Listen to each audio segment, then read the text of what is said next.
The ghost zone didn't usually smell like ozone and burnt hair. It smelled like stagnation, cold electricity, and old attics. But today, the infinite realms were vibrating with a frequency that made Danny Fenton's teeth ache. Danny floated amidst the swirling purple mists, his arms crossed over his chest. He wasn't the scrawny 14-year-old tripping over his own ecto boots anymore. At 21, the hazmat suit had evolved with him. The white collar was higher, the material sleeker, armor-plated at the shoulders and chest. His snowy white hair drifted in the anti-gravity, framing a face that had lost its baby fat and gained a hardened, weary edge. "Clockwork," Danny muttered, scanning the green horizon. "If this is another one of your tests, I'm going to phasing my hand into your gears." There was no answer, just a violent, ripping sound, like fabric tearing under immense pressure. A fissure opened up 300 yards to his left. It wasn't the swirling green of a natural ghost portal, nor the red of a plasmeous rift. It was blue, a sterile, electric, corporate blue. Danny didn't hesitate. He surged forward, a white streak against the purple void. He intended to seal it before some Class A nasty crawled out. But as he neared the rift, the gravity shifted. It wasn't pulling, it was inhaling. "Crap," Danny grunted, flaring his aura.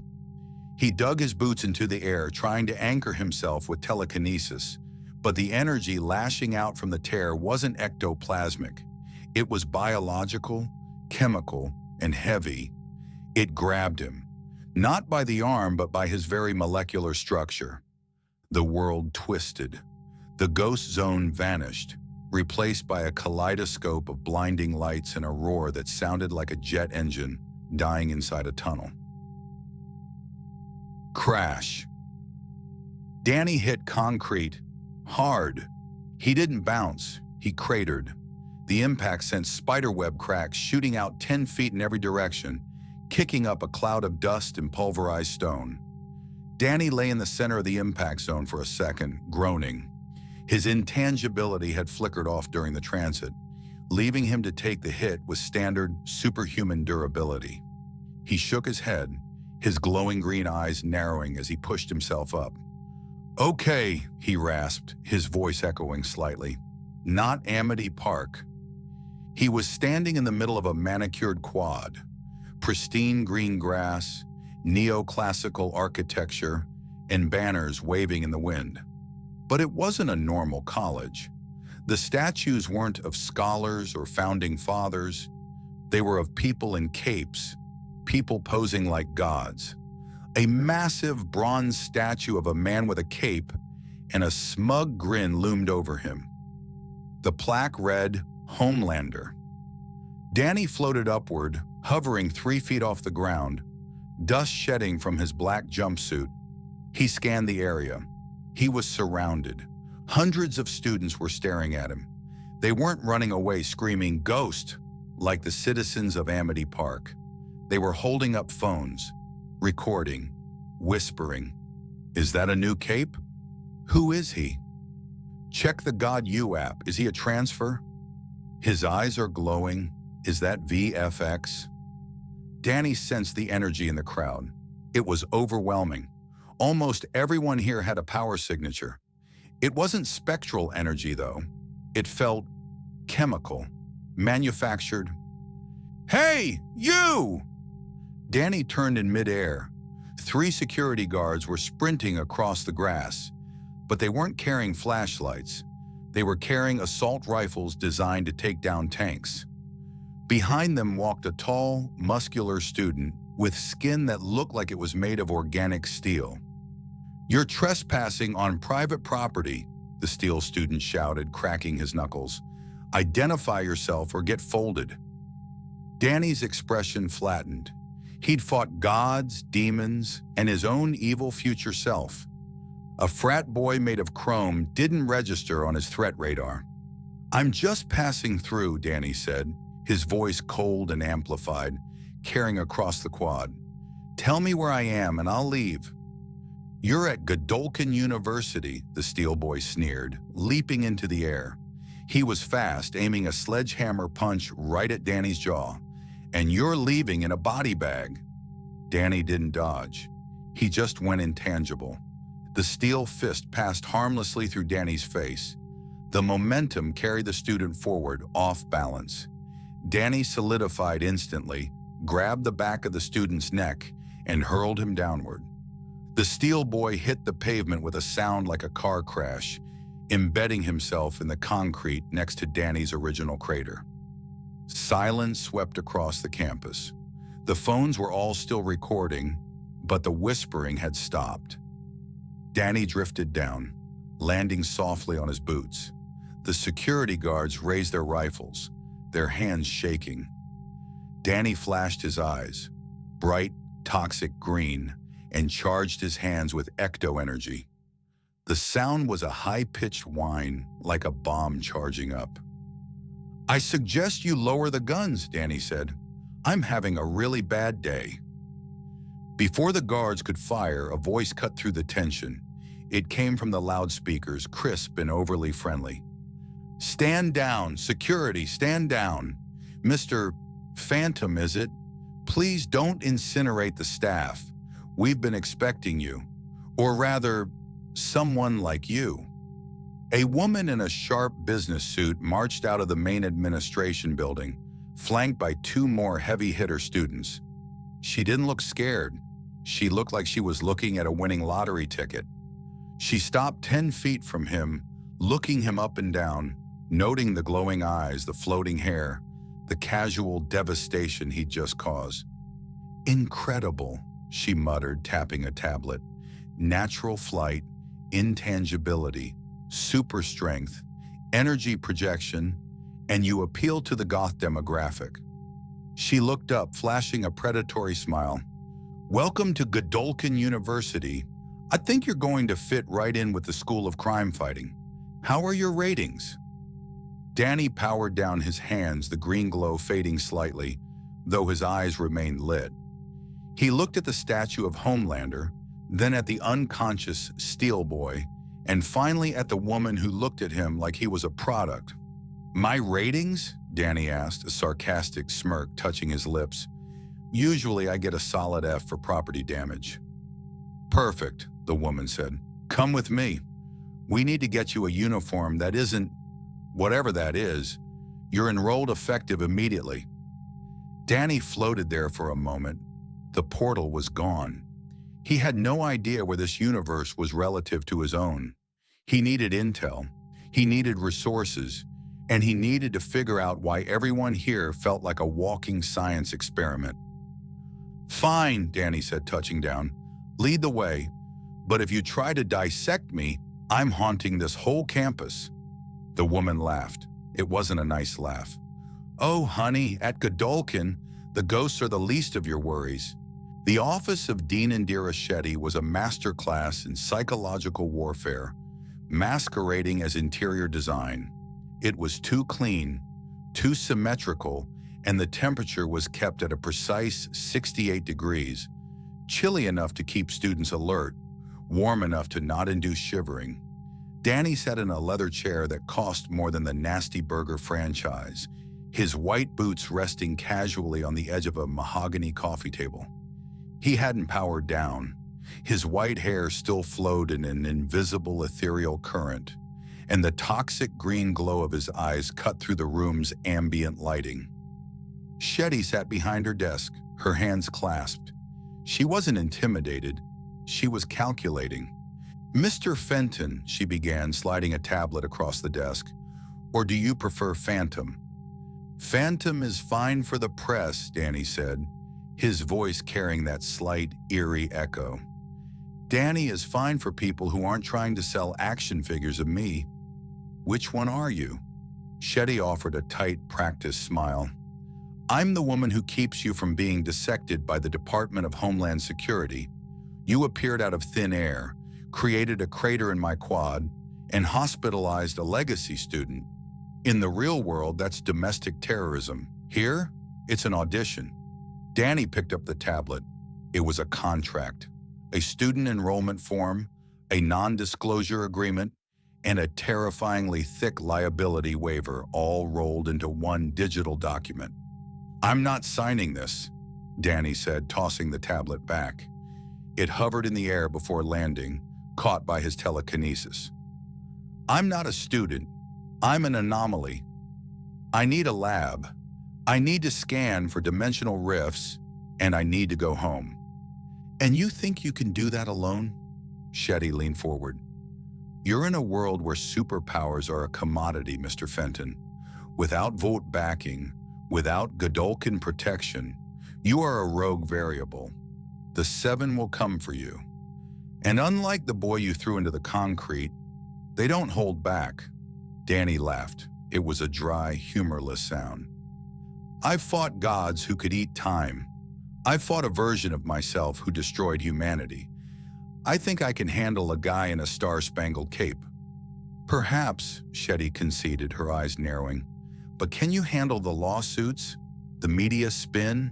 Being labeled a villain? We can give you resources, access to our labs. In exchange, you attend classes, you participate, you boost our ratings, you play the game." Danny stared at her. His ghost sense, a puff of cold blue mist, escaped his lips. It wasn't warning him of a ghost, it was warning him of intent. This woman was dangerous in a way Skulker or Vlad never were. She was bureaucratic evil. "Fine," Danny said, standing up. He floated an inch off the carpet. "I'll play your game until I find my exit. But touch my DNA, or try to stick a needle in me, and I turn this entire building intangible and let it sink into the earth." Shetty didn't flinch. "Welcome to the Godolkin School of Crime Fighting. Your dorm is in the tower. Top floor, room 402. The campus of Godolkin University was a sensory nightmare. As Danny walked, opting to use his legs to blend in, though the glowing green eyes made blending impossible, he was assaulted by the sheer narcissism of the place. Amity Park had been weird, but it was honest. When a ghost attacked, people ran. Here, Supes were everywhere. A girl with butterfly wings was doing a TikTok dance on a fountain, while a guy with laser vision was lighting a cigarette for his buddy. The air smelled of expensive cologne, marijuana, and the underlying coppery scent of Compound V. Danny could feel the energy radiating off them. It wasn't ectoplasm, it was hot, chemical, and unstable. In the ghost zone, energy felt ancient. Here, it felt cancerous. He passed a group of students wearing God U varsity jackets. They went silent as he passed, their eyes tracking the glowing hazmat suit. "Is that the guy who folded Ironcast?" one whispered. "Look at his eyes, is that contacts? I heard he's not even V'd up. I heard he's a mutant or something." Danny ignored them, checking the schedule Shetty had uploaded to a sleek black smartphone she'd given him. 10 a.m., Advanced Hero Ethics with Professor Brink. 12 p.m., Combat Strategy. 2 p.m., Media Training. "Media training," Danny muttered, scrubbing a hand over his face. "Sam would burn this place to the ground." He found the lecture hall. It was a massive amphitheater, the seats filled with the next generation of heroes. Danny walked in, the heavy doors slamming shut behind him via telekinesis.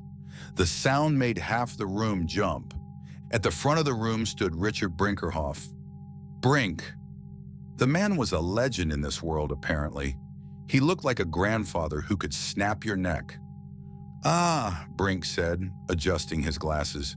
"The mystery man, Mr. Phantom. Take a seat. We were just discussing the trolley problem."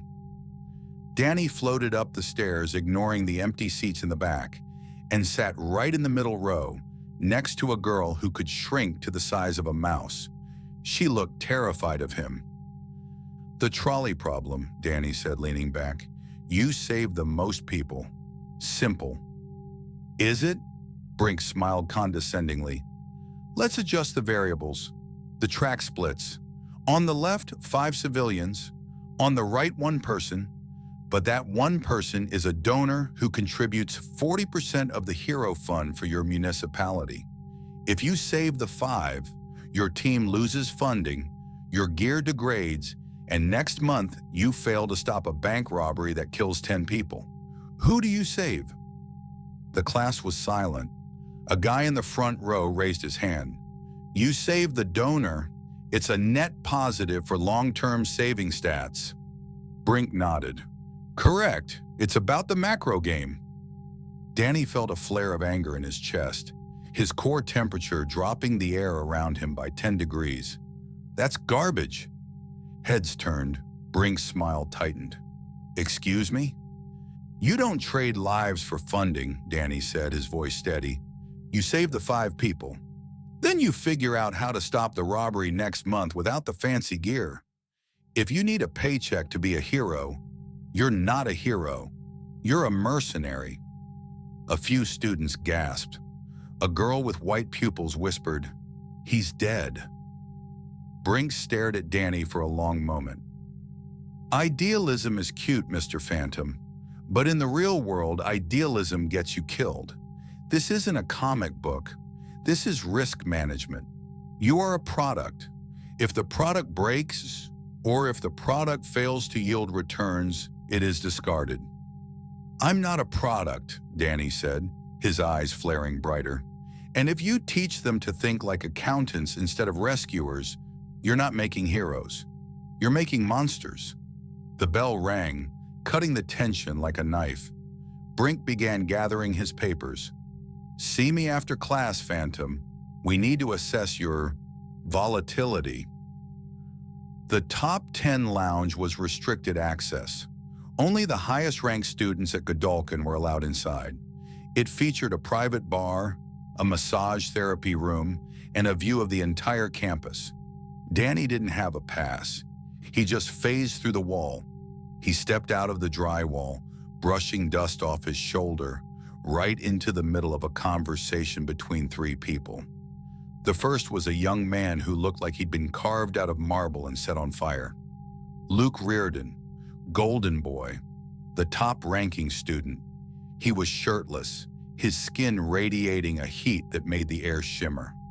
Next to him was a girl with short blonde hair and gloves, Kate Dunlap, and lounging on the sofa was a sharp-featured student with an undercut, Jordan Lee.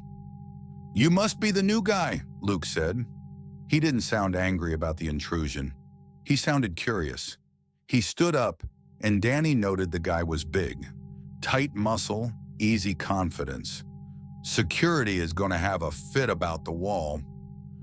It's easier than using the door, Danny said, walking over to the bar and picking up a bottle of water. He froze it instantly with a touch, then cracked the plastic to eat the ice. You're Luke, the big shot.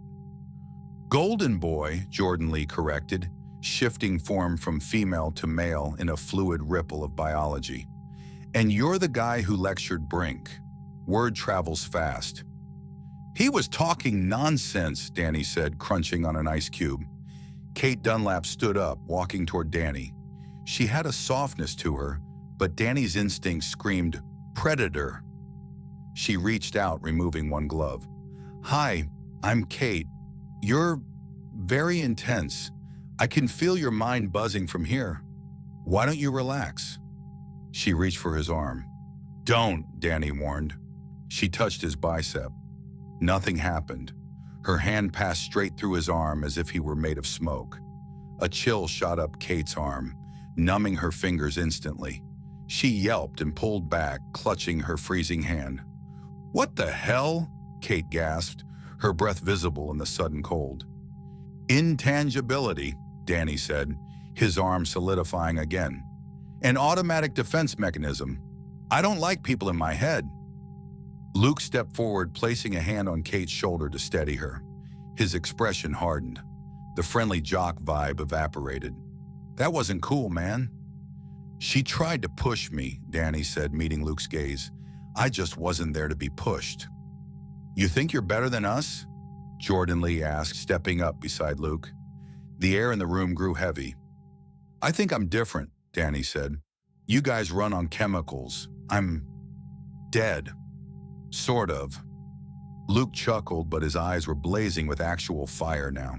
Flames licked up his shoulders. "Dead, huh? Well, at God we rank based on what you can do. You took out Ironcast. That puts you in the running, but you haven't faced a real fight." "Is that a challenge?" Danny asked, tilting his head. "A spar," Luke said, grinning. A wreath of fire erupted around his head. "The gym. 5 minutes. Let's see if you burn." The training center was a massive dome reinforced with blast shielding. Word had spread. It had only been 10 minutes, but the stands were already filling up. The students of Godolkin craved violence, and a fight between the Golden Boy and the mysterious new transfer was prime entertainment. Danny stood on one side of the arena. He had ditched the top half of his hazmat suit, tying the arms around his waist, revealing a black compression shirt underneath. The glowing white emblem on his chest, a stylized D inside a P, pulsed rhythmically. Luke stood opposite him. He had stripped down to fireproof shorts. His entire body was wreathed in flames, turning the air in the arena into a shimmering oven. "Rules?" Danny asked. "Don't kill me," Luke said. "Anything else goes." "Cute," Danny deadpanned. Luke moved first. He was explosive. He launched himself across the arena like a missile, a trail of fire screaming behind him. He threw a punch that would have shattered a tank. Danny didn't move until the last microsecond. He sidestepped, letting the fist fly past his ear, and then swept Luke's leg. Luke recovered midair, using his flight to spin and unleash a torrent of flame directly at Danny. The crowd cheered as the fire engulfed Danny completely. It was an inferno, hot enough to melt steel. "He's toast!" someone yelled. The fire roared for 10 seconds, then died down. Danny was standing in the exact same spot. A sphere of blue energy, a ghost shield surrounded him. The fire hadn't even touched him. He dropped the shield and yawned. "Is that it?" Danny asked. "I vacation in a dimension that is literally on fire. This is lukewarm." Luke's jaw tightened. "Cocky bastard!" Luke roared, his flames turning from orange to a blinding white. He flew at Danny, unleashing a barrage of super-speed punches. Danny went on the offensive. He met Luke in the air. The two collided with a shock wave that cracked the reinforced glass of the viewing booth. Danny wasn't using ectoblasts. He was brawling. He caught Luke's burning fist in his hand, the ecto energy reinforcing his grip. The heat hissed against his skin, but Danny's core was absolute zero. "You're strong," Danny said, grappling with Luke in midair. "But you're telegraphing. You fight like you expect to win because you're the strongest one in the room." "I am the strongest one in the room," Luke yelled, headbutting Danny. Danny's head snapped back, but he laughed. He grabbed Luke by the shoulders. "Not anymore." Danny's eyes flashed blue. Cryokinesis. He unleashed a point-blank blast of ice breath. But this wasn't normal ice. This was spectral ice, capable of freezing energy itself. The ice coated Luke's chest, spreading rapidly. It suffocated the flames. Luke gasped as the fire on his skin was snuffed out, replaced by creeping frost.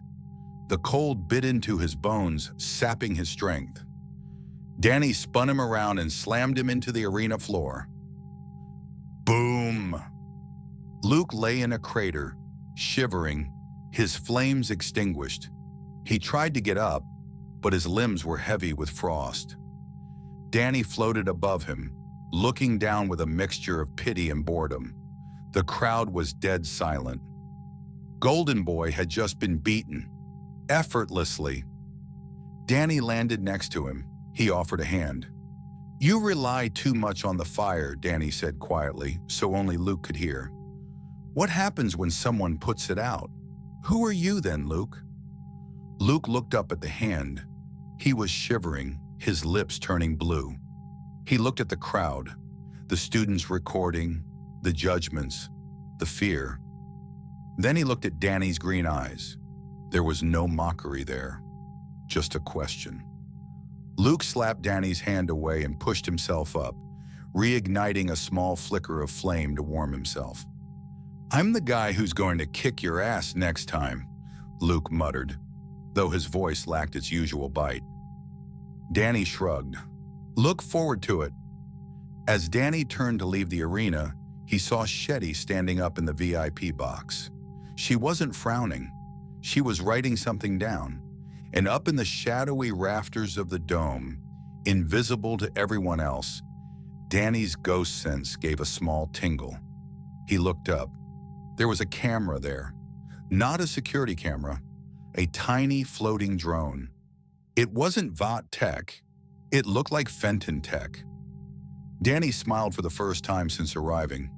"Tucker," he whispered, "you found me." The locker room smelled of expensive aerosol deodorant, sweat, and the coppery tang of bruised egos. Danny sat on a bench, peeling off the upper layer of his hazmat suit. The material retracted seamlessly, behaving more like a second skin than fabric, leaving him in the black compression undershirt. He rolled his neck, feeling a satisfying pop. The room was crowded, but there was a 10-foot radius of empty space around him. Students who usually strutted like peacocks, guys who could lift buses, and girls who could scream loud enough to shatter glass, were giving him a wide berth. They whispered behind their hands, their eyes darting toward the transfer who had just manhandled the university's golden calf. Danny ignored them. His focus was on the small, buzzing insect hovering near the ceiling vents. As the last few students filtered out, terrified to be left alone with him, Danny raised a hand. A beam of green telekinetic energy lashed out, gentle but firm, snagging the drone from the air. He pulled it down. It was a Fenton Finder, Mark 6, sleek, silent, and shaped like a metallic beetle. Danny turned it over. A holographic projector flickered to life, projecting a small, blue-tinted screen onto the locker door. Tucker Foley's face appeared. He looked tired, backlit by the massive monitors of the Fenton Works lab back in Amity Park. "Danny, thank the ancients. I've been scanning infinite frequencies for 3 hours. You didn't just hop dimensions, dude. You skipped realities." "Good to see you too, Tuck," Danny whispered, leaning in. "Where the hell am I? The ghosts here, they aren't ghosts. They're people, but they feel wrong, like walking nuclear reactors."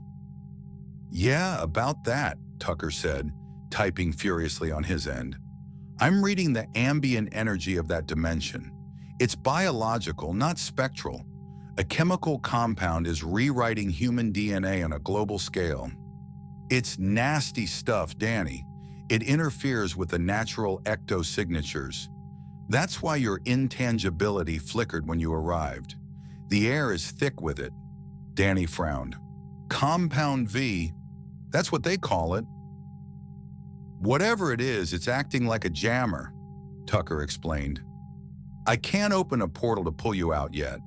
The dimensional wall is reinforced by this chemical energy. I need you to find a source, a pure sample, or a high-energy node.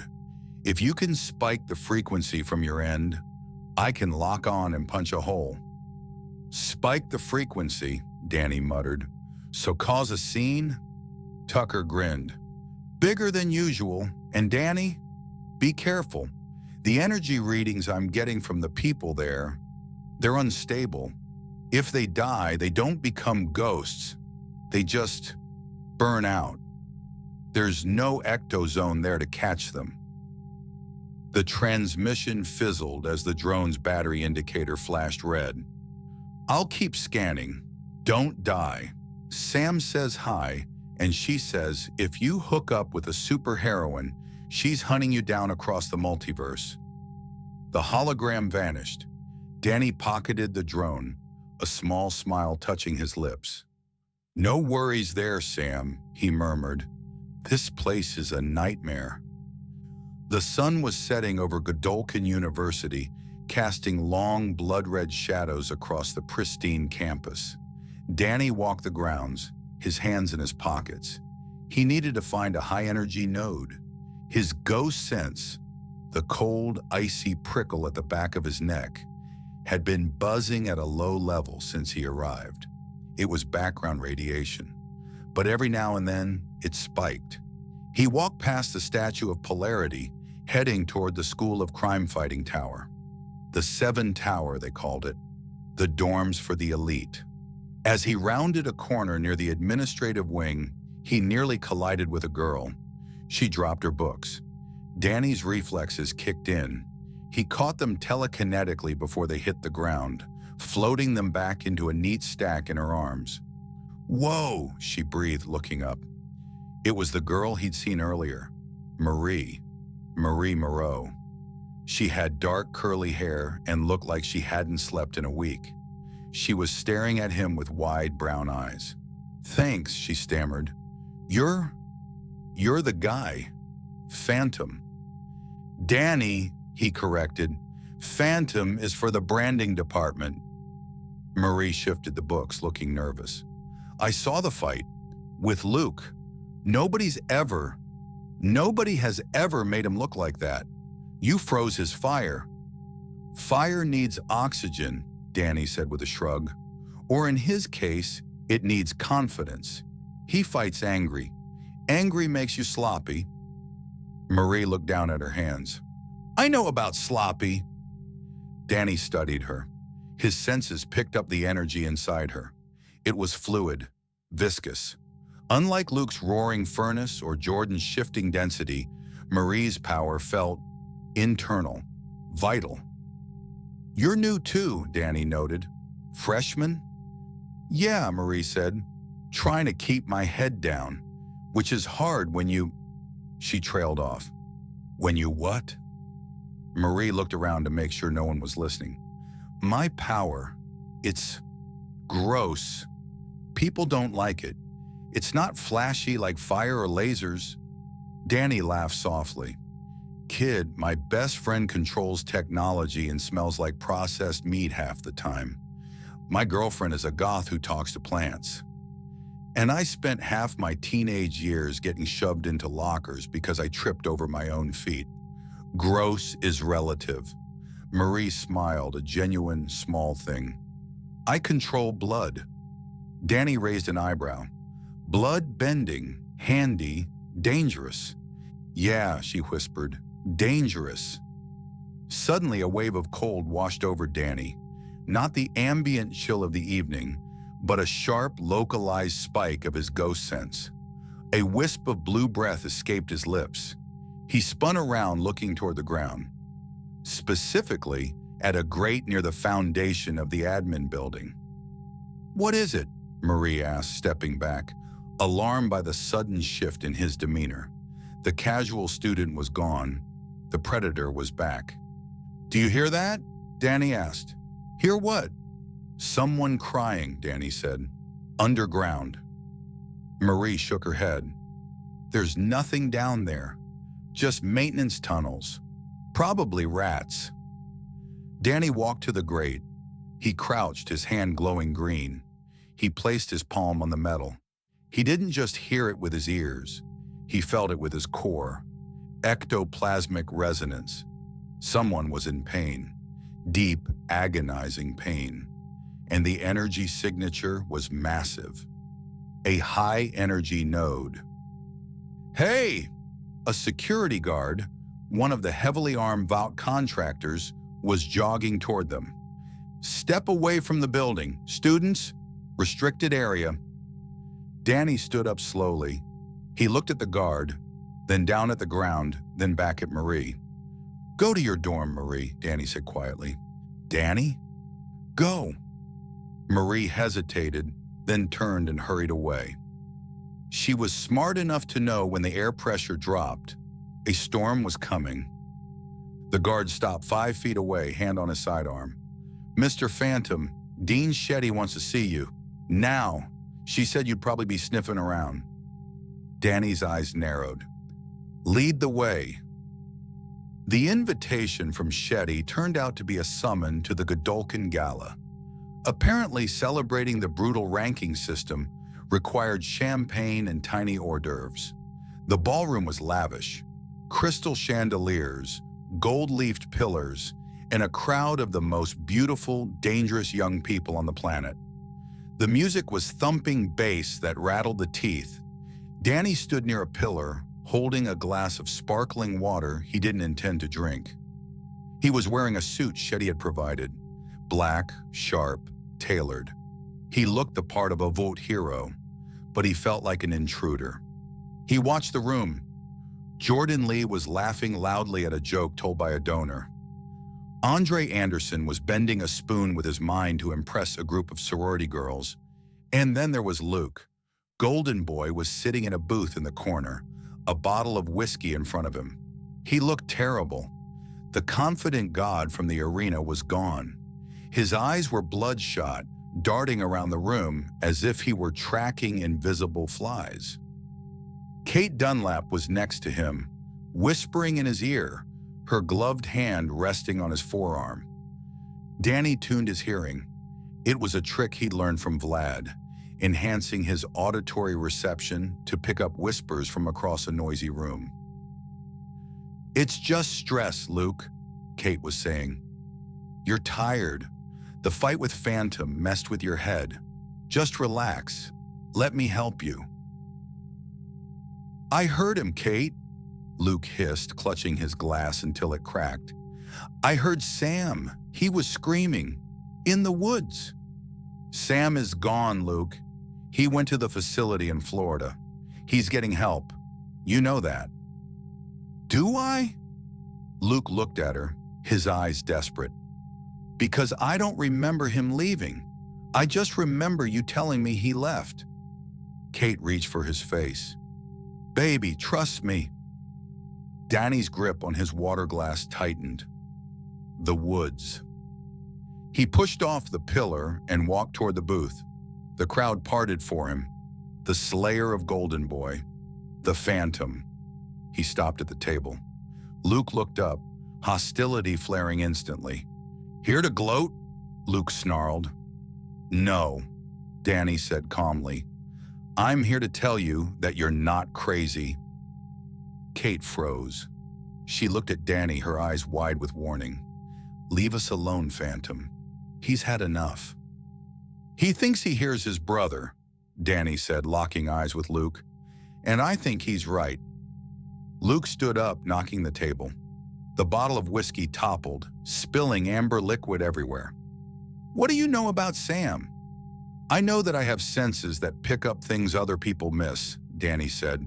I know that beneath this shiny floor, beneath the labs and the classrooms, there is a facility called the Woods.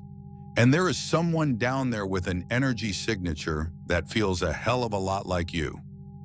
Luke grabbed Danny's lapels. Smoke started to rise from the fabric.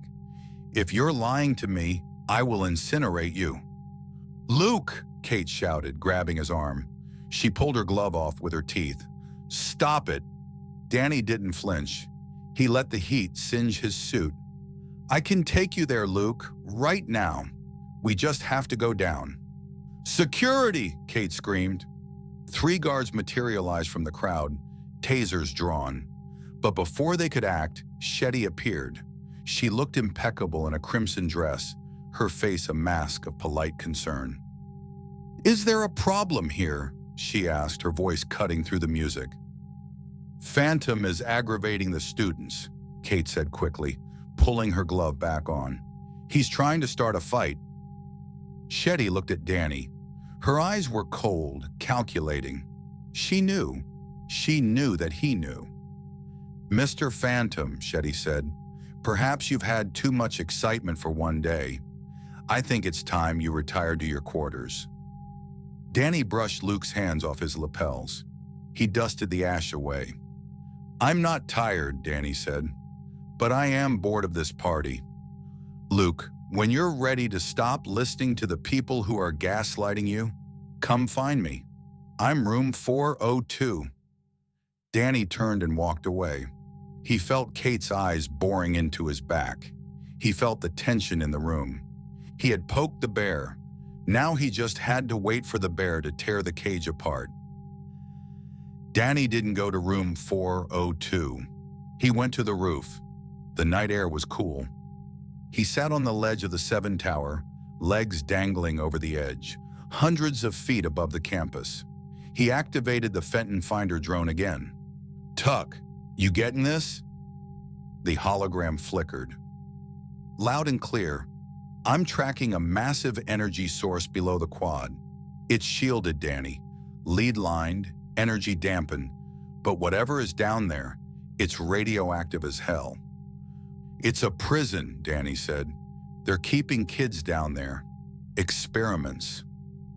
"Vought usually keeps their mistakes in a lab," Tucker said. "If they're keeping them under a school, it means they're not mistakes. They're resources." Danny stood up on the ledge. The wind whipped his white hair. His eyes began to glow brighter, the toxic green illuminating the darkness. "I'm going in," Danny said. "Danny, wait. If you phase through a dampening field, it could scramble your molecular cohesion. You could get stuck in the wall." "Then I won't phase," Danny said. "I'll use the door." "There is no door." "There's always a door if you hit it hard enough." Danny dropped from the roof. He didn't fly. He plummeted, letting gravity take him. As he fell past the windows of the dorms, past the classrooms, past the lobby, he focused his energy. He gathered it in his fist, compressing the ectoplasm until it sang with a high-pitched whine. He hit the pavement of the quad. "Grakum!" He didn't stop at the pavement. He smashed through the concrete, through the soil, through the sewer lines. He was a human bunker buster. He punched through a layer of steel, then a layer of lead. He landed in a hallway with a metallic thud, debris raining down around him. Alarms instantly began to blare. Red strobe lights bathed the sterile white corridor in chaos. Danny stood up, brushing rubble off his shoulders. He was in a hospital wing, but it wasn't a hospital, it was a dungeon. Glass cells lined the walls. Inside them were teenagers. Some were strapped to beds. Some were pacing. All of them looked broken. "What the hell?" Danny whispered. Guards came running around the corner. Not the campus security.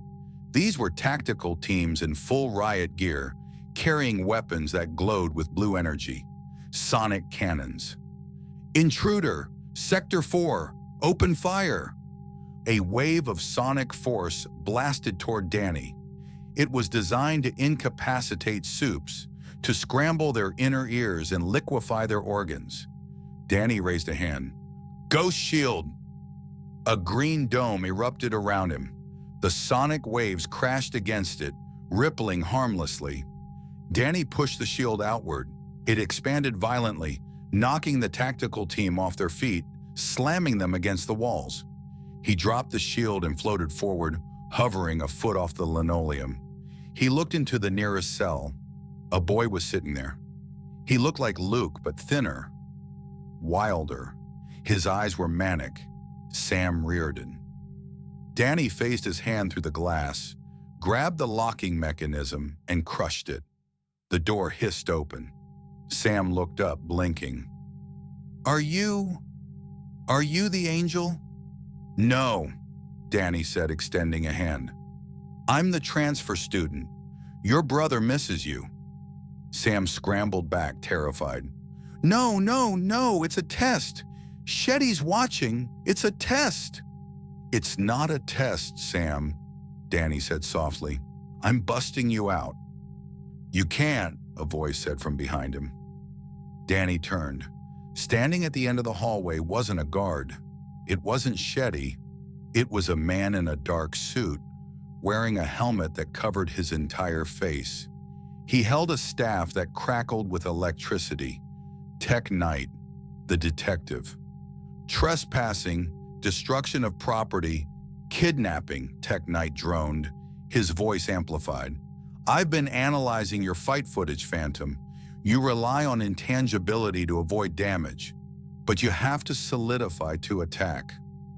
Danny floated higher. You're supposed to be a hero. You know they're torturing kids down here?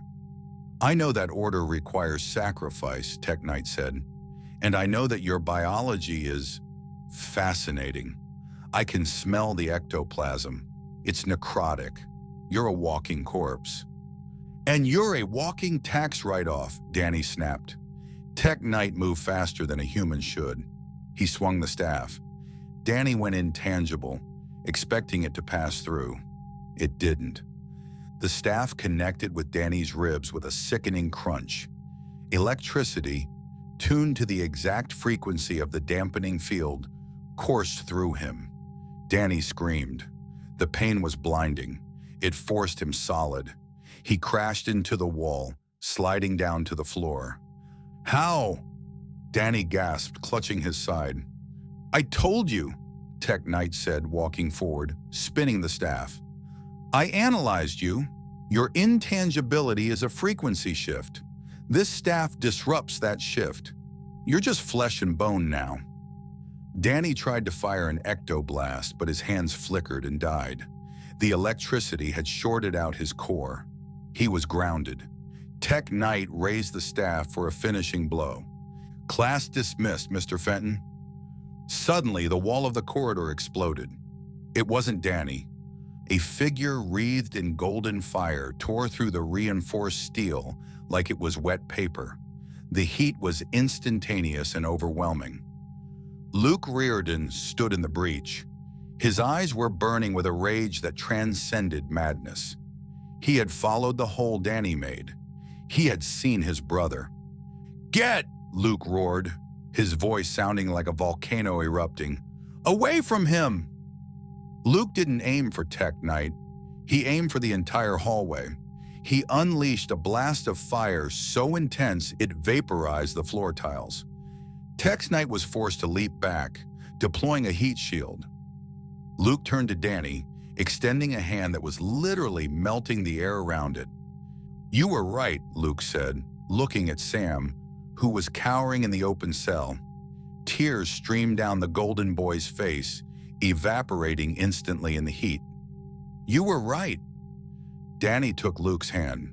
The heat burned, but Danny forced his ice core to compensate, cooling his skin. We need to go, Danny groaned, leaning on Luke. More are coming. Let them come, Luke said, turning back to the guards who were regrouping. I'm going to burn this whole school down. Danny looked at Luke's face. He saw the instability. The compound phi was reacting to the emotional trauma. Luke wasn't just angry, he was going critical. Tucker? Danny whispered into his comms. We found the high-energy node. Is it the reactor? No, Danny said, watching Luke glow brighter and brighter. It's Golden Boy. The hallway in the woods was no longer a sterile white corridor. It was a kiln. The heat radiating from Luke Riordan was melting the overhead light fixtures, dripping molten plastic onto the linoleum floor. The air shimmered with such intensity that vision was distorted, turning Tech Knight into a wavering shadow at the end of the hall. Danny Fenton was on one knee, clutching his side. The disruption staff had done more than just bruise his ribs. It had scrambled his frequency. Every time he tried to phase, his body seized up in static agony. He was solid, vulnerable. Luke! Danny shouted over the roar of the fire. Focus! We need to move, not fight! Luke wasn't listening. The Golden Boy was gone. In his place was a creature of pure, incandescent rage. He held his brother Sam with one arm, shielding him with a manipulable aura of warm air, while his other arm was outstretched toward Tech Knight, blasting torrents of white-hot flame. Tech Knight was good. Danny had to give him that. The armored detective was rolling, using the pillars for cover, deploying cryo grenades that hissed and evaporated instantly against Luke's onslaught. "Subject is terminal," Tech Knight's amplified voice boomed. "Containment protocols active. Lethal force authorized." Tech Knight leveled a wrist-mounted cannon. It wasn't a bullet, it was a railgun slug. Danny saw the magnetic charge build up. Luke was too focused on burning the world to see the precision shot coming. "Move!" Danny commanded his body. He forced himself up, ignoring the screaming nerves. He didn't try to phase. He surged forward with telekinesis, boosting his physical speed. Bang! The railgun fired. Danny didn't catch the bullet. It was moving at Mach 7. Instead, he threw himself in front of Luke and summoned a ghost shield. The impact was like being hit by a freight train. The shield shattered instantly, unable to fully disperse the kinetic energy of a projectile meant to pierce tank armor. The slug grazed Danny's shoulder, tearing through the hazmat suit and gouging a trench in his flesh before embedding itself in the wall behind them. Green ectoplasm splattered onto the floor, glowing brightly. Luke snapped out of his trance. He looked at Danny, then at the glowing green blood. "You're bleeding," Luke said, his voice sounding like cracking charcoal. "I heal," Danny grunted, clutching his shoulder. The pain was sharp, grounding. "But Sam doesn't. We have to go. Up. Now." Tech Knight was reloading. More guards were flooding the far end of the hall. Luke looked at the ceiling, 50 feet of reinforced concrete and soil. "Make a path," Danny ordered. "I'll cover the rear." Luke nodded. He hugged Sam tighter to his chest. "Hold your breath, Sammy." Luke looked up and screamed. He launched himself vertically. He didn't just fly, he became a drill made of fire. He punched into the ceiling, melting steel rebar and pulverizing concrete. Danny turned back to Tech Knight. The detective was aiming again. "Not this time," Danny hissed. Danny reached into his belt. He pulled out a small, spherical device, Spectre deflector tech he'd modified. He rolled it down the hall. Tech Knight scoffed. "A grenade? Rudimentary." The ball stopped at Tech Knight's feet. It didn't explode. It emitted a high-frequency spectral screech, a ghost wail concentrated into a 10-foot radius. Tech Knight clutched his helmet as the sonic resonance shattered the glass lenses of his suit and short-circuited his audio receptors. He dropped to his knees, the dampener staff clattering to the floor. Danny didn't wait to see if he recovered. He flew upward, following the trail of molten slag Luke had left behind. The quad. The Godolphin Gala was in full swing. A string quartet was playing a cover of a Vought pop song. Students in $1,000 dresses and tuxedos were mingling, pretending they weren't all terrified of dropping in the rankings. Dean Shetty was in the middle of a toast. "To the future," she said, raising a glass of champagne. "To the brightest, the strongest, the..." Boom. The ground in the center of the quad erupted. A geyser of fire shot 300 feet into the air, illuminating the night sky like a second sun. Tables were overturned. The string quartet scattered. Students screamed and activated their powers, skin turning to steel, eyes glowing, claws extending. From the crater, Luke reared and emerged. He hovered in the air, his clothes burned away, leaving him in only the tattered remains of his shorts. He was glowing so bright it hurt to look at him. In his arms, he held a skinny, trembling boy in a hospital gown. A second later, a black streak shot out of the hole. Danny Phantom. Danny hovered next to Luke, scanning the perimeter. His suit was torn at the shoulder, green blood staining the white emblem, but his eyes were scanning for threats. "Stay back!" Danny's voice was amplified, echoing across the campus. "Everyone back off!" The music stopped. The silence was deafening.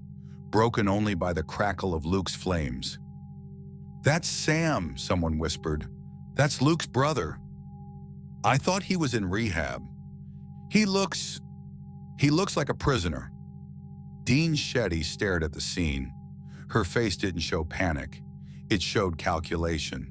She tapped her earpiece. "Cut the feeds. Jam all cell signals. Get Brink here. Now." Jordan Lee and Marie Moreau pushed through the crowd. Marie's hands flew to her mouth when she saw Sam. "Oh my God," Marie whispered. "He was right." Luke looked down at the crowd. He saw his friends. He saw the professors. He saw the lie. "They locked him up," Luke screamed, his voice breaking. Tears evaporated on his cheeks. "They told me he was sick. They told me he was gone. They kept him in a cage beneath the school." The flames around Luke intensified, turning from orange to white. The heat was becoming unbearable. The grass on the quad began to brown and wither. "Luke," Danny warned, floating closer, "you're running too hot. You need to cool down." "I can't," Luke yelled. "Look at them. They all knew. They're all part of it." "Luke!" A commanding voice cut through the chaos. Professor Brink walked out of the administration building. He didn't look afraid. He looked disappointed. "Put him down, Luke," Brink said, walking toward the hovering inferno. "You're having an episode. We discussed this." "Stay away from me," Luke warned, retreating slightly in the air. "It's the compound V, son," Brink said, his voice calm, fatherly. "It messes with your perception. Sam is sick. He's dangerous. We were protecting him. Protecting you." "Liar!" Luke roared. He fired a warning shot, a fireball that impacted the ground 5 feet from Brink. Brink didn't flinch. He just adjusted his glasses. "I know you're confused. I know you're angry. But look at you. You're scaring people. You're acting like a villain, Luke. Is that what you want? To be a villain?" Danny watched the exchange. He saw the way Brink moved, the arrogance, the absolute certainty that he could control his creation. "He's gaslighting him," Danny muttered. Danny tapped his comms. "Tuck, talk to me. What's Luke's status?" "It's bad, Danny." Tucker's voice was frantic. "He's not just overheating, he's going critical. The binding energy in his cells is unraveling. He's turning into a living fusion bomb. If he loses control, he takes out the campus, maybe the whole borough." Danny cursed. He looked at Luke. The golden boy was shaking. The white flames were starting to flicker with violet, the color of ionizing radiation. "Brink!" Danny shouted, flying down to land between the professor and Luke. "Shut up! You're making it worse." Brink looked at Danny with disdain. "Step aside, Phantom. This is a school matter. You are a guest, a trespassing, violent guest." "I'm the only thing keeping him from vaporizing you," Danny snapped. "He's going nuclear. You need to evacuate the school." "I can handle him," Brink sneered. He looked up at Luke. "Luke, come down here. Now. Or you lose your spot. You lose the 7. You lose everything." That was the wrong thing to say. Luke looked at Sam, shivering in his arms. He looked at the Golden Boy statue. He looked at the lies. "I don't want it," Luke whispered. He handed Sam to Danny. "Take him," Luke said. His voice was eerily calm now. "Luke, what are you doing?" Danny asked, taking the boy. Sam was light, frail. "I'm done," Luke said. Luke descended. He landed in front of Brink. The heat radiating off him was so intense the asphalt bubbled around his feet. Brink smiled, thinking he had won. "Good boy. Now let's get you to the infirmary and—" Luke grabbed Brink. He didn't punch him. He just hugged him. "Luke?" Brink's eyes went wide. "I loved you," Luke whispered, "and you made me a monster." Whoosh! Luke flared. It wasn't an explosion. It was a sudden, concentrated release of thermal energy. Brink didn't scream. He didn't have time. In a millisecond, the renowned professor, the maker of heroes, was reduced to ash. His clothes, his skin, his bones, gone. Luke stepped back. A pile of gray dust collapsed at his feet. The crowd screamed. It was a collective sound of horror. The illusion of Godolphin University shattered. The Golden Boy had just murdered the face of the institution. Luke looked at his hands. He was vibrating. The violet light was consuming him. "Danny," Luke said, looking up. "It hurts." Danny handed Sam to Marie, who had rushed forward. "Get him out of here," Danny ordered. "Run! As far as you can." "What about you?" Marie asked, terrified.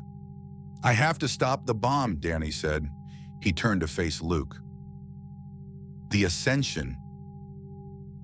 Luke looked at Danny. "I can't stop it.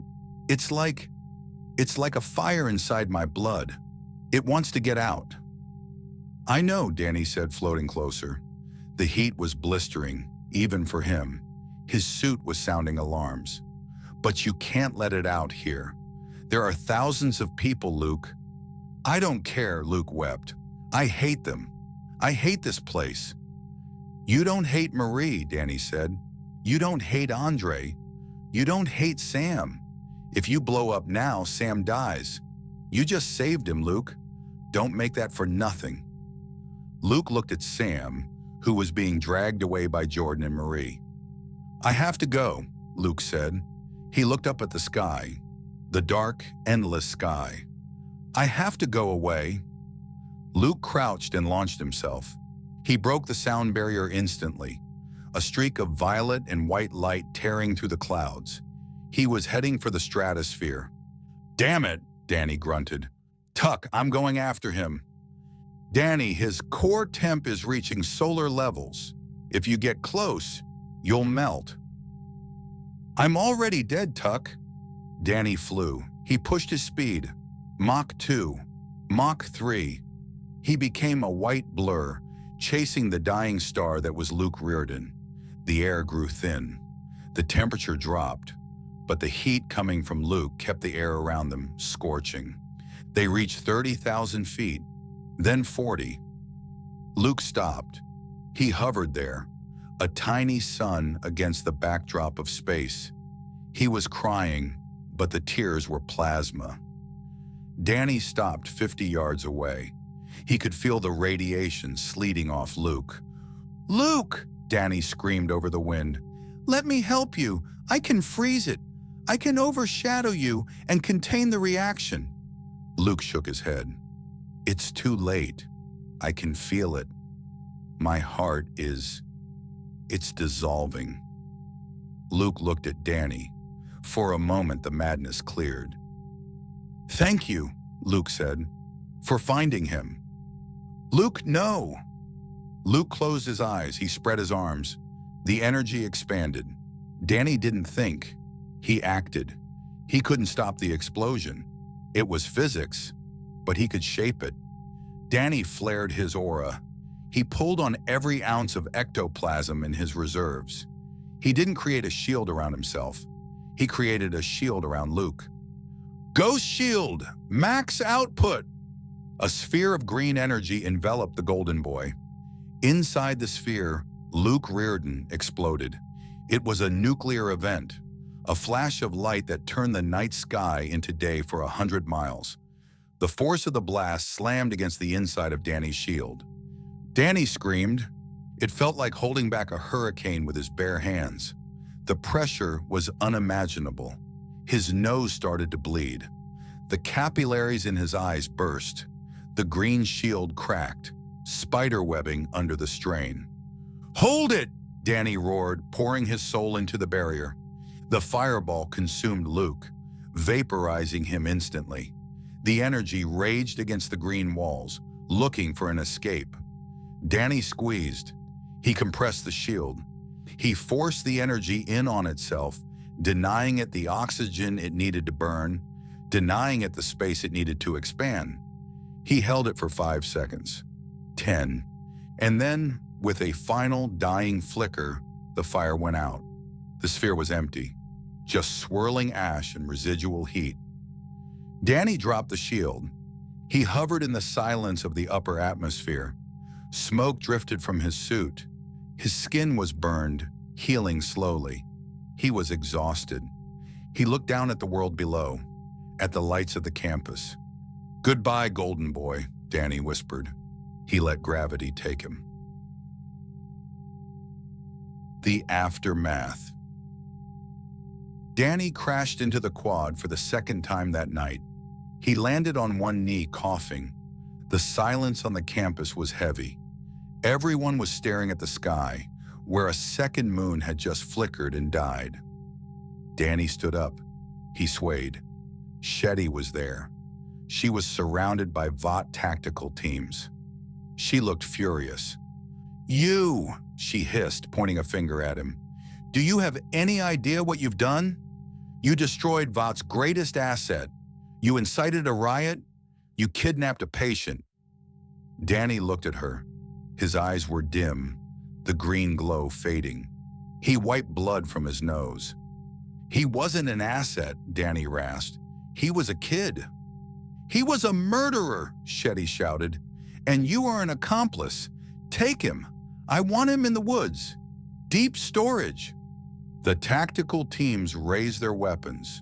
Danny tried to summon a blast, but his hands just sparked. He was drained. Empty. The feat of containing a nuclear explosion had tapped him out. "Tuck," Danny whispered. "I'm out of juice." "I know, buddy," Tucker said. "But look to your left." Danny looked. Marie Moreau stepped forward. Her eyes were white. The blood from the cuts on her arms rose into the air, crystallizing into daggers. Jordan Lee stepped up next to her, shifting into his indestructible male form. Andre Anderson walked up, ripping a lamppost out of the concrete to use as a bat. And behind them, dozens of students. They weren't fighting for Vought. They weren't fighting for rankings. They were fighting for the guy who saved them from the explosion. "Stay back," Marie warned Shetty, the blood daggers hovering around her. "He saved us. He saved all of us." Shetty looked at the students. She looked at the cameras, which had started recording again. The narrative was slipping. She couldn't massacre the entire student body on live stream. "Stand down," Shetty ordered her men, her voice tight. She looked at Danny. "You've started a war, Mr. Fenton," she said quietly. "Vought doesn't lose wars." Danny straightened up. He managed a weak, defiant smirk. "Vought hasn't fought a ghost before," Danny said. He collapsed. Marie caught him before he hit the ground. "Get him to the dorms," Jordan shouted. "Barricade the doors." As consciousness faded, Danny felt himself being lifted. He heard the shouts of the students. He felt the shift in the air. The school wasn't a prison anymore. It was a fortress. And the rebellion had just begun. The siege of Godolphin University began not with a bang, but with a blackout. One moment, the tactical lights of the Vought containment teams were sweeping the quad. The next, the entire campus plunged into darkness. The only illumination came from the moonlight filtering through the smoke of the earlier explosion and the sporadic, terrifying flashes of student powers engaging in the dark. Inside the 7 tower, room 402 had become a bunker. Danny Fenton lay on Luke's bed. He looked like a corpse. His skin was gray, his breath shallow and visible as cold mist. The veins in his neck pulsed with a faint, erratic green light. Tucker's hologram hovered over him, projecting from the drone perched on the desk. The techno-geek's face was illuminated by rapid-fire scrolling data. "His core is dangerously unstable," Tucker said, his voice tight. "Containing that explosion drained his reserves to absolute zero. He's running on fumes. If his ecto-signature drops any lower, his molecular bond snaps. He won't just die, guys, he'll destabilize. He'll melt into a puddle of goo." Asterisk. Marie Moreau stood by the bed. She looked at her hands, still stained with dried blood. How do we fix it? Does he need blood? No, Tucker snapped. He needs raw energy. Ectoplasm is ideal, but I'm guessing your local pharmacy doesn't stock Ghost Goop. We need electricity, high voltage, direct current, a lot of it. Andre Anderson stepped forward. He was holding a metal lamp he'd ripped from the wall. I can manipulate magnetic fields. I can pull power from the subgrid. Do it, Tucker ordered. Hook him up, but be careful.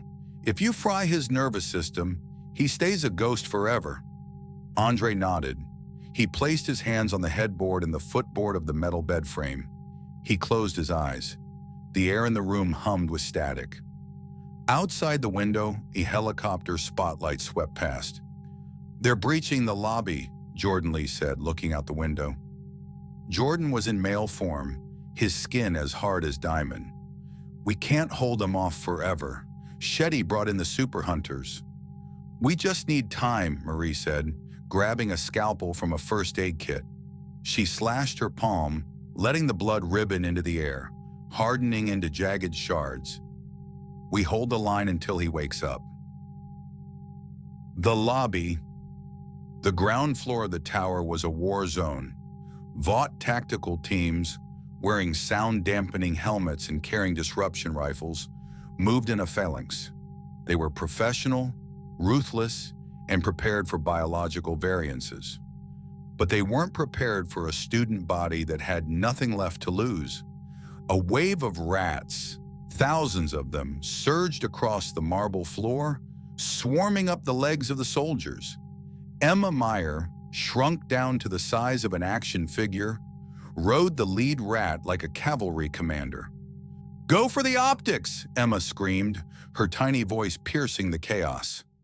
The soldiers panicked, firing wildly. From the shadows, a girl with snake hair hissed, turning a soldier to stone mid-stride. A guy with acoustic blast shouted, shattering the tactical visors of 3 men. But Vought had numbers, and they had air support. A canister crashed through the skylight. Gas hissed out. Neurotoxin. Masks! Someone yelled. It was too late. Students began to cough, their eyes rolling back. The front line was collapsing. Then the front doors were torn off their hinges. It wasn't a tactical breach. The doors didn't just open. They crumpled inward like tin foil. Silence fell over the lobby. Even the gas seemed to settle, heavy with dread. A figure floated in the doorway. He wore a blue suit with a star-spangled cape. His hands were clasped behind his back. His blonde hair was perfectly coiffed. His smile was dazzling, perfect, and completely devoid of warmth. Homelander. He floated into the room, his boots hovering 6 inches off the floor. He looked at the chaos, the rats, the stone soldier, the terrified students. What a mess, Homelander sighed. He sounded like a disappointed parent. Really, is this what we're teaching you? Rebellion? Graffiti? Destroying property? He landed. A brave student, a senior with diamond skin, charged him. Get out of our school. Homelander didn't even blink. His eyes flashed red for a microsecond. 2 beams of intense heat sliced through the air. The diamond student fell into 2 perfectly cauterized pieces. The thud of the body hitting the floor was the loudest sound in the world. Homelander stepped over the corpse. Anyone else? Nobody moved. Good, Homelander smiled. Now, I'm looking for the ghost, the one who killed Professor Brink. Bring him to me, and maybe I don't liquidate the freshman class. Room 402. The sound of the laser blast had reverberated through the building. He's here, Jordan whispered. The color drained from his face. Homelander! Andre's hands were shaking on the bed frame. I need more time. The grid is fighting me. We don't have time, Marie yelled. The door to the room disintegrated. It wasn't kicked in. It was simply erased by a concussive blast of air. A-Train blurred into the room. He was fast, a blue smear of motion.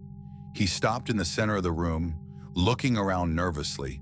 He spotted Danny on the bed. "Found him," A-Train said into his comms. "He looks half dead already." "Get away from him!" Jordan leaped, shifting density to maximize impact. A-Train dodged effortlessly. He was a speedster. Jordan was a statue in comparison. A-Train grabbed Jordan by the back of the neck and slammed him into the wall at 300 miles per hour. The plaster exploded. Jordan crumpled. Marie lashed out with blood whips. A-Train vibrated, phasing through the attack, then blurred behind her and injected a sedative into her neck before she could react. Marie gasped, her eyes losing focus. She collapsed. Andre roared, pulling a massive surge of electricity from the wall, aiming it at A-Train. A-Train was gone before the spark left Andre's fingers. He reappeared behind Andre and kicked the back of his knee, shattering the joint. Andre screamed, dropping the connection to the bed. "Too slow," A-Train smirked. "All of you, too slow." He looked at Danny. "So you're the big bad phantom?" A-Train said, walking over to the bed. "Shetty says you're dangerous. You look like a cosplayer." He reached out to grab Danny's suit. The air in the room dropped 40 degrees in a split second. A-Train's breath puffed out in a white cloud. Frost instantly formed on his goggles. "What the?" A hand shot up. It was a gauntlet of white and black. Danny's hand gripped A-Train's wrist. It wasn't a human grip. It was the grip of something that anchored itself in the fabric of reality. Danny Fenton opened his eyes. They weren't just glowing green. They were blazing like twin nebulas. "You're fast," Danny's voice said. It echoed, sounding like two people speaking at once, a boy and a monster. Danny sat up, effortlessly twisting A-Train's wrist. Bones crunched. "Ah! Let go!" A-Train screamed, trying to vibrate his way out. "But you can't outrun a haunt," Danny finished. Danny didn't let go. He pulled. He threw A-Train through the window, not through the open pane, but through the reinforced glass, sending the speedster plummeting 4 stories down to the concrete. Danny stood up. The electricity Andre had pumped into him was coursing through his suit, mixing with his ectoplasm. He felt overcharged, volatile. "Tucker," Danny said, his voice vibrating the furniture. "Status." "You're at 120%, Tucker said, sounding awestruck. "That's soup electricity combined with your natural reserves. Danny, you're not just recharged. You're overclocked." Danny cracked his neck. A ripple of green energy washed over his body, repairing the tear in his shoulder, sealing the suit. He looked at his fallen friends. Jordan, unconscious. Marie, drugged. Andre, broken. His eyes narrowed. "Good," Danny said. "I'm going to need it." He phased through the floor. The atrium. Homelander was getting impatient. He had gathered the remaining students in the center of the atrium. He was pacing, his cape flowing dramatically behind him. The Deep was standing awkwardly to the side, trying to look menacing while holding a trident. "This is taking too long," Homelander muttered. He looked at a girl cowering in the front row. "You, where is he?" I don't know," she sobbed. Homelander's eyes glowed red. "Wrong answer." Before he could fire, a blue streak crashed through the ceiling. A-Train hit the floor hard, bouncing twice before skidding to a halt at Homelander's feet. He was clutching his wrist, moaning. Homelander looked down at him. "A train? What are you doing?" He's a freak," A-Train wheezed. "He's cold." "Who?" "Me." The voice came from everywhere. It bounced off the marble walls, the high ceiling, the terrified students. Homelander looked around. "Show yourself. Don't play games with me."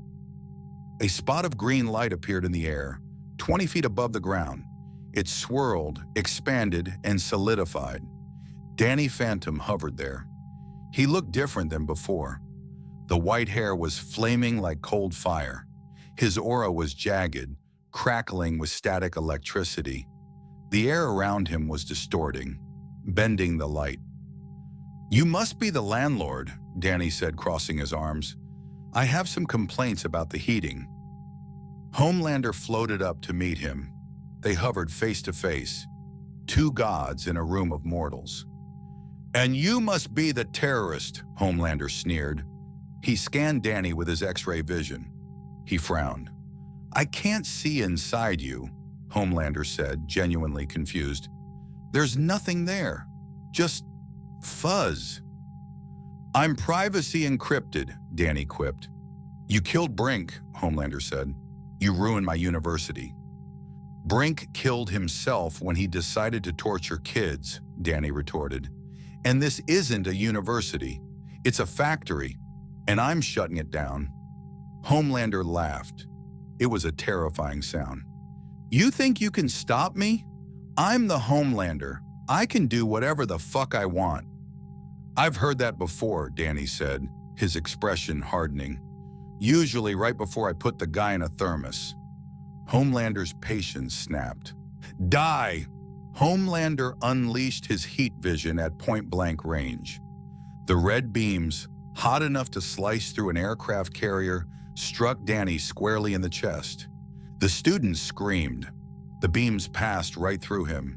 They hit the wall behind Danny, carving a massive hole in the masonry. Danny hadn't moved. He had just gone intangible.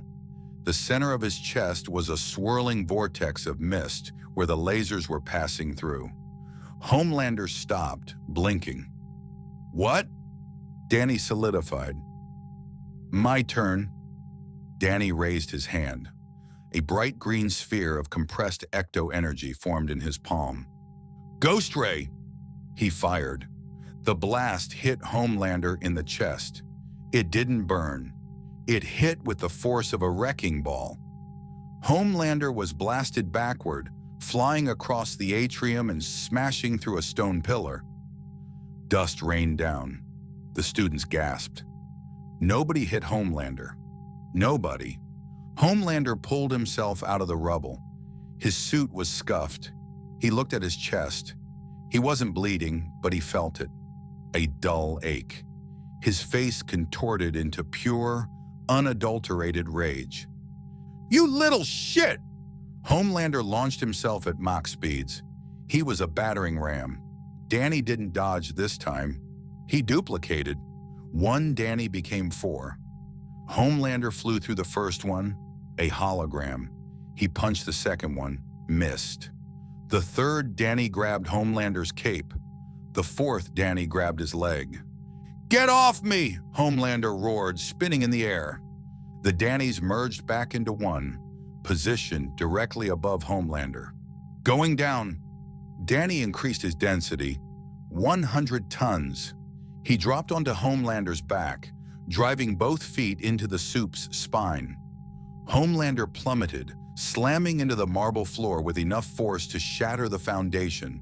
A crater formed, dust billowing outward. The Deep looked at the crater, then at Danny, then at his trident. He slowly lowered the trident and backed away. I'm just gonna check the perimeter." From the crater, a red glow emerged. Homelander rose. He was bleeding from the nose. His hair was messed up. He looked like a nightmare. "I'm going to rip you apart," Homelander whispered, "atom by atom." He flew up, slower this time, but with more control. He threw a punch. Danny caught it. The shock wave blew out every window in the lobby. Danny's hands strained against Homelander's. He was strong, but Homelander was physically stronger. Danny could feel his ectoskeleton creaking. "You're strong," Homelander grunted, pushing Danny back, "but you bleed." Homelander used his free hand to chop at Danny's neck. Danny phased his neck, letting the hand pass through, then solidified his teeth and bit Homelander's arm. Gah! Homelander recoiled. You bit me! I fight dirty, Danny spat, wiping his mouth. Ice beam! Danny's eyes flashed blue. He fired beams of ice from his eyes, aiming not for Homelander, but for his cape. The heavy fabric froze instantly, becoming a sheet of rigid, heavy lead. It threw off Homelander's aerodynamics. He faltered in the air. Danny seized the opening. He flew circles around Homelander, faster and faster, creating a tornado. But this wasn't wind. It was a vortex of ecto-energy. Let's see how you handle the zone. Danny punched a hole in the air, a temporary rift. Green, swirling chaos spilled out. The chill of the infinite realms flooded the atrium. Spectral hands, blob ghosts, minor spirits attracted by the fight, reached out from the rift, clawing at Homelander. They couldn't hurt him, but they annoyed him. They clouded his vision, screeching in his ears. Get off! Get off! Homelander swatted at the ghosts, his laser eyes firing wildly, cutting down chandeliers and statues. Danny floated in the eye of the storm. He began to inhale. His chest expanded. The green glow in his throat became blinding. The overclocked energy Tucker had mentioned was building up to a critical release point. Hey, Homelander! Danny shouted over the noise. Homelander ripped a ghost in half and looked up, panting. What? Shut up! Danny unleashed the ghostly wail. It wasn't just sound. It was a sonic representation of pure spectral power, a banshee scream amplified 1,000 times. Screech!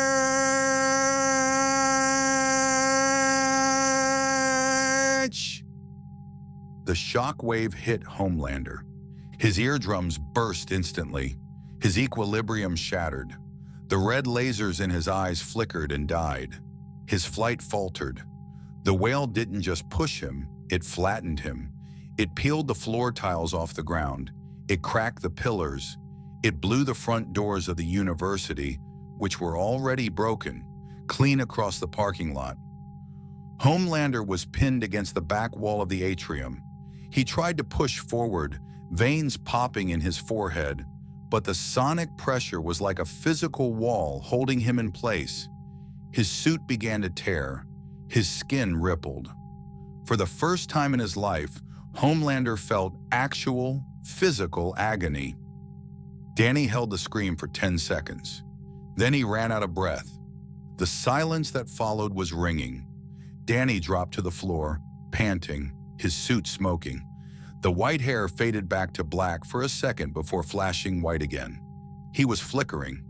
Homelander peeled himself off the wall. He fell to his knees. Blood was streaming from his ears and nose. He looked dazed.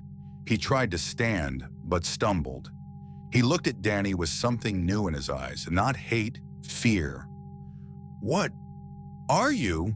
Homelander mumbled, his voice sounding like he was underwater. Danny straightened up. He floated a few inches off the ground, arms crossed, trying to hide the tremor in his hands. I'm a phantom, Danny said, and I'm haunting you. The sound of sirens approached. Vought reinforcements. The press. Homelander looked at the doors. He looked at the students, who were staring at him not as a god, but as a beaten man. He couldn't let them see him like this. He couldn't kill them all now. The narrative was broken. He made a choice. This isn't over, Homelander rasped. He launched himself through the hole in the ceiling, flying awkwardly, listing to the left, disappearing into the night sky. The Deep threw his trident down and ran. A-Train was already gone. Danny stood alone in the center of the ruined lobby. The students began to emerge from cover. They looked at the destruction. They looked at the crater where Homelander had fallen. Then they looked at Danny. It wasn't applause. It was reverence. Danny ignored it. He tapped his comms. Tuck, Danny whispered, his voice hoarse. Tell me you got the data. I got it, Tucker confirmed. While you were playing punching bag with Superman's evil twin, I hacked the Vought satellite array. I have the location of the dimension rift generator they used to pull you here. It's in Vought Tower, New York City. New York, Danny sighed. Great. I hate the traffic. Danny turned to the students. He saw Jordan helping Marie up. He saw Andre being carried by Emma. We can't stay here, Danny announced, his voice projecting clearly, despite his exhaustion. Shetty will call in the National Guard. She'll bomb the campus to hide what happened. Where do we go? Marie asked, limping forward.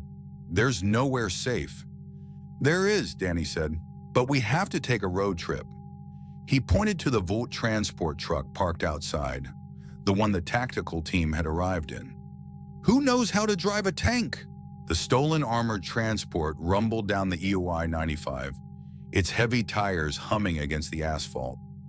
Inside, the air was thick with tension and the smell of ozone. Danny Fenton sat on a bench meant for a tactical squad, his eyes closed. He was meditating, cycling his core. Every breath drew in ambient energy, converting it, storing it. He wasn't flickering anymore. He was solid. Marie Moreau sat across from him. She was bandaging Jordan's arm. We're crossing the state line, Andre called from the driver's seat. New York in 20. They'll be waiting, Jordan said, wincing as Marie tightened the gauze. The 7, the riot squads. Edgar. Danny opened his eyes. The neon green irises cut through the gloom of the cabin. Let them wait, Danny said. Waiting makes them nervous. Danny, Marie asked softly, what happens when we get there? We can't fight the whole city. We're not fighting the city, Danny said, standing up. The suit formed around him, the DP logo glowing softly.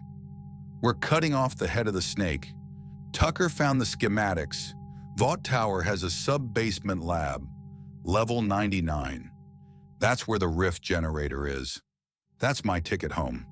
And it's where Stan Edgar keeps his darkest secrets. And Homelander? Emma asked from Andre's shoulder. Danny walked to the rear doors of the truck. He looked out the small reinforced window at the skyline of New York City, approaching in the distance. Vought Tower stood like a black needle in the center, piercing the sky. Homelander is broken, Danny said. He just doesn't know it yet. But today, we make sure the rest of the world knows it too. Vought Tower, the plaza. The arrival was not subtle. The armored truck didn't stop at the barricades. Andre magnetized the blockade, ripping the steel bollards out of the ground and flinging them aside. The truck roared into the plaza, screeching to a halt at the foot of the tower. Danny kicked the back doors open. Go! The Gen V team spilled out. They weren't fighting for grades anymore. They were fighting for survival. Vought security swarmed the plaza. Gunfire erupted. Jordan, hold the front, Danny ordered. Jordan shifted into his indestructible form, standing like a bulwark against the hail of bullets. They bounced off his skin with metallic pings. Marie, crowd control! Marie raised her hands. The blood from the fallen guards, minor injuries, nosebleeds, rose into the air. She formed a wall of crystallized blood whips, disarming the guards without killing them. I'm going up, Danny said. He didn't fly outside. He looked at the revolving glass doors. Going ghost. He vanished. The climb. Danny phased into the lobby. It was immaculate. Murals of the 7 adorned the walls. It was a temple to false gods. He ignored the elevators. He flew straight up through the ceiling. Floor 10, marketing. Floor 20, crime analytics. Floor 50, hero management. He moved through the concrete and steel like a diver moving through water. As he passed through the floors, he unleashed pulses of ecto-energy, not to hurt, but to disrupt. Computers sparked and died. Servers crashed. The lights flickered and blew out. He was a virus moving through the building's nervous system. Floor 80, the conference room. The Deep was there, pacing. He saw Danny rise through the floorboards. "Oh God, he's here!" The Deep shrieked, diving behind a mahogany table. "I didn't do anything. I just like fish." Danny didn't even look at him. He floated past. "You're not worth the ectoplasm," Danny muttered. Floor 99, the executive suite. This floor was different. It was quiet, shielded. Danny solidified. He stood before the massive double doors of Stan Edgar's office. He didn't knock. He blasted the doors off their hinges with a telekinetic shove. Stan Edgar stood by the window, looking out at the city. He held a glass of scotch. He didn't turn around as the doors crashed to the floor. "Mr. Fenton," Edgar said, his voice smooth, unbothered, "you have caused a significant amount of property damage. The shareholders are quite upset." "I'm here to close your account, Stan," Danny said, walking into the room. Edgar turned. His face was a mask of calculated indifference. "You think you're the first being of immense power to threaten me? I manage gods, child. You are just another variable." "I'm not a variable," Danny said. "I'm a glitch, and you can't patch me." "Homelander is en route," Edgar said, taking a sip. "He is eager to redeem his image." "Homelander is afraid of me," Danny said, stepping closer. "And you should be too." "Why?" Edgar smiled slightly. "Because you can shoot lasers? Because you can walk through walls? Vought is an idea, Mr. Fenton. You can't kill an idea." "No," Danny agreed. He pulled the Fenton Finder drone from his belt. "But you can expose it." Danny tossed the drone into the air. "Tucker, now!" The drone projected a hologram. It wasn't a map. It was a live feed. "I'm in," Tucker's voice chirped. "Bypassing the firewalls. The rift generator wasn't just pulling you, Danny. It was pulling data. I'm accessing Vought's main server farm, the woods, the virus, the manufactured villain program, the cover-ups of collateral damage.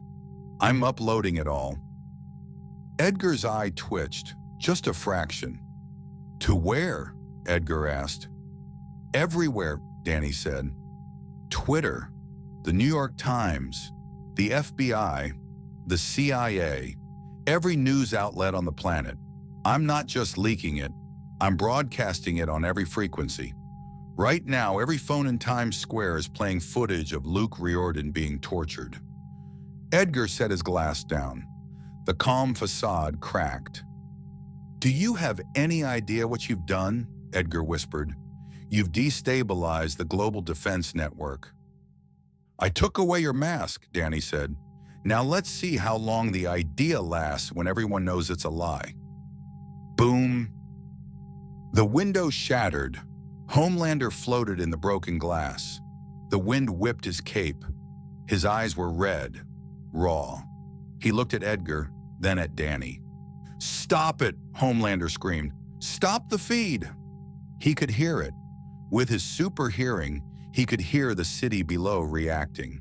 The gasps, the shouts, the cries of "monster!" directed at the screens showing Vought's atrocities. "I can't," Danny said simply. "It's in the cloud now. You're trending, Homelander. #Vought lied." Homelander's sanity, already fractured, finally snapped. He didn't attack Danny. He attacked the room. He lasered the walls, the ceiling, the drone, which Danny shielded instantly. "I am the hero," Homelander roared. "I am the only one who matters." Danny floated up to meet him. "You're a bully with a god complex," Danny said, "and you just lost your audience." Homelander lunged at Danny. Danny caught his fist. This time, there was no struggle. Danny's grip was absolute. He channeled his ice core. The cold spread up Homelander's arm, turning the blue suit white with frost. "I beat you when I was tired," Danny whispered. "Now, I'm fully charged." Danny pulled Homelander close. "I'm going to give you a gift." Danny's eyes flashed. He didn't fire a beam. He used a power he rarely touched. Overshadowing. But he didn't enter Homelander's body to control him. He entered his mind. Danny pushed a packet of ecto-energy into Homelander's amygdala, the fear center. A haunt. In Homelander's mind, he saw himself, old, weak, gray, alone. He saw the world laughing at him. He saw a boy with glowing green eyes standing over his grave. "Get out!" Homelander screamed, clutching his head. Danny let go. Homelander fell to the floor, curling into a ball, shivering. The psychological weight of the haunt amplified his deepest insecurities 1,000 times over. He wasn't physically beaten. He was paralyzed by his own narcissism turned against him. Danny turned back to Edgar. Edgar was looking at his phone. The stock price was free-falling. The board of directors was calling. The president was calling. "You've ruined us," Edgar said quietly. "I just turned on the lights," Danny said. "The roaches did the rest." Danny walked to the bookshelf. He sensed the energy signature behind it. He punched through the false wall, revealing an elevator shaft. "The rift generator's in the basement," Danny said. "I'm leaving. If you try to stop me, I'll come back. And next time, I won't be the friendly neighborhood ghost." Danny dropped down the shaft. Level 99. The Rift. The lab was massive. In the center stood a ring of metal and glass, pulsing with that familiar, sickly blue energy. Scientists were scrambling, trying to purge the data before the leak completed. "Step away from the console," Danny ordered, floating into the room. The scientists didn't argue. They saw the glowing phantom and ran. Danny floated to the control panel. "Tuck, talk to me." "The machine is unstable, Danny," Tucker said. "They were trying to widen the breach to bring in more specimens. You need to reverse the polarity to match your specific frequency. Then you need to overload it to close the door behind you." Asterisk. Danny's hands flew over the controls. He didn't know the coding language, but he could feel the energy. He tuned the machine like an instrument. The blue portal turned purple, then finally a swirling, comforting green. The smell of ozone vanished, replaced by the scent of cold, stagnant air. The ghost zone. Home. "Danny!" Danny turned. The Gen V team ran into the lab. They were battered, bruised, but alive. Marie was supporting Jordan. Emma was riding on Andre's shoulder. "You're leaving?" Marie asked, breathless. Danny nodded. "My ride's here." He walked over to them. He looked at these kids, products of a corporation, tortured, used, and abused. But they were standing tall. "You guys okay?" Danny asked. "We held the line," Andre said, grinning through a bloody lip. "Homelander's crying on the top floor. The news is going crazy. Vought stock is lower than my GPA." Danny laughed. "Good work." He looked at Marie. "You don't need Vought," Danny said. "You never did. You guys are the heroes, not the ones on the lunchboxes, the real ones." "We're going to be hunted," Jordan said grimly. "Edgar won't forgive this." "Edgar is finished," Danny said. "And if they come for you, you fight, you survive, and you remember." Danny reached into his pocket. He pulled out the Fenton Finder drone. He handed it to Marie. "Tucker put a backdoor in the Vought satellite," Danny said. "This drone has access. If you ever need intel, or if you just need to leak some dirty laundry, ask Tucker." Marie took the drone. She looked at it, then at Danny. She hugged him. It was awkward, hugging a guy wearing a hazmat suit who felt like a refrigerator. But Danny returned it. "Thank you," Marie whispered, "for saving Sam, for saving us." "Don't mention it," Danny said, pulling away. He walked to the portal. The green swirl was intensifying. The wind was picking up. "Hey, Phantom!" Andre called out. Danny turned back, one foot in the portal. "Does it get easier?" Andre asked. "Being a freak?" Danny smiled. The green glow of the portal illuminated his white hair, making him look like a true spirit. "We're not freaks, Andre," Danny said. "We're the things that go bump in the night. And the bad guys? They should be terrified of us." Danny stepped back. "Going ghost." He vanished into the green mist. Behind him, the machine sparked. Danny sent one last pulse of telekinetic energy into the core. Crack. The rift generator imploded. The metal twisted. The glass shattered. The portal collapsed in on itself, sealing the breach between the worlds. The lab went silent. Marie stood there holding the drone. She looked at her friends. "So," Jordan said, "what now?" Marie looked at the ruined machine, then at the camera feed on the wall showing the chaos outside. "Now," Marie said, her eyes hardening, "now we finish burning it down." Epilogue. Amity Park. Danny tumbled out of the Fenton portal and hit the floor of the lab. "Oof!" He lay there for a second, staring at the ceiling. It was stained with ectoplasm. There were half-finished inventions scattered everywhere. It was messy. It was dangerous. It was perfect. "Danny!" Sam Manson and Tucker Foley were there in an instant. Sam grabbed his arm, pulling him up. "You're back!" Sam yelled. "You were gone for 3 days. The spectral readings were off the charts." Tucker was already scanning him with a PDA. "Dude, your radiation levels are weird.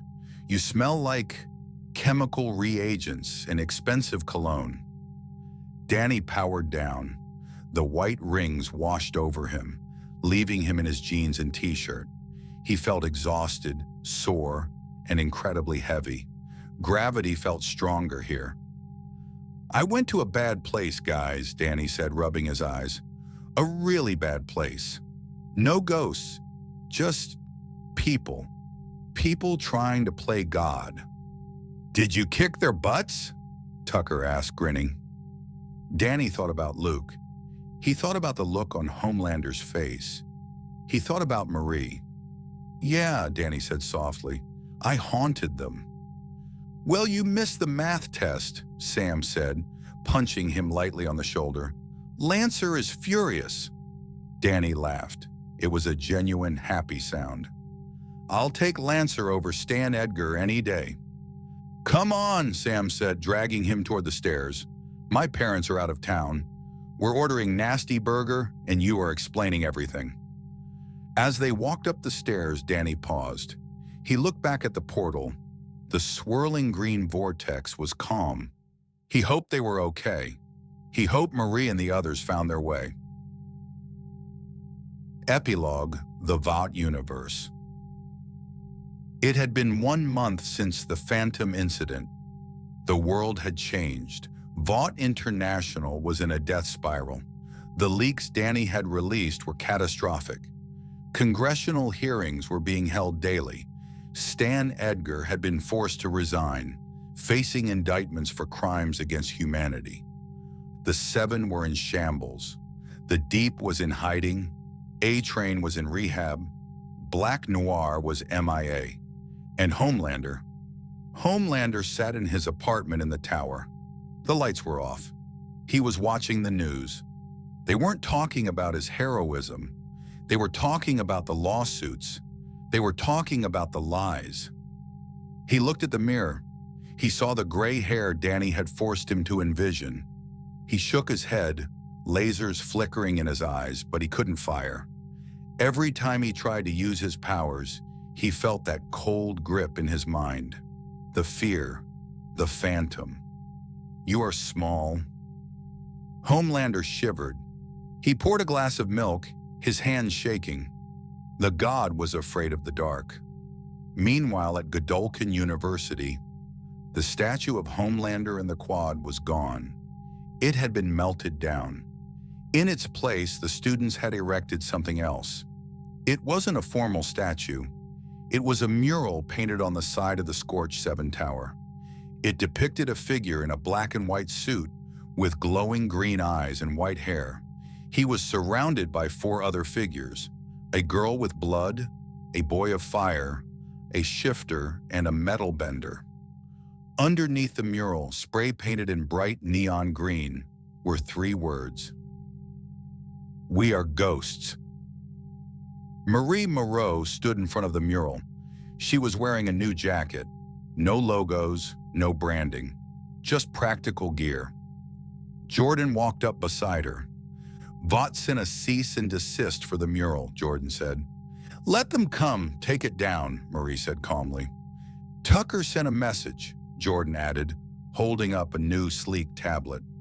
"He says there's a rumor about a new facility in Vermont. Another Woods." Marie turned to look at the team. Andre, Emma, Kate, who was being watched closely but was helping. They weren't students anymore. They were a cell, a resistance. "Vermont," Marie said, cracking her knuckles. "Road trip." Andre spun the keys to the stolen armored truck. "Shotgun,"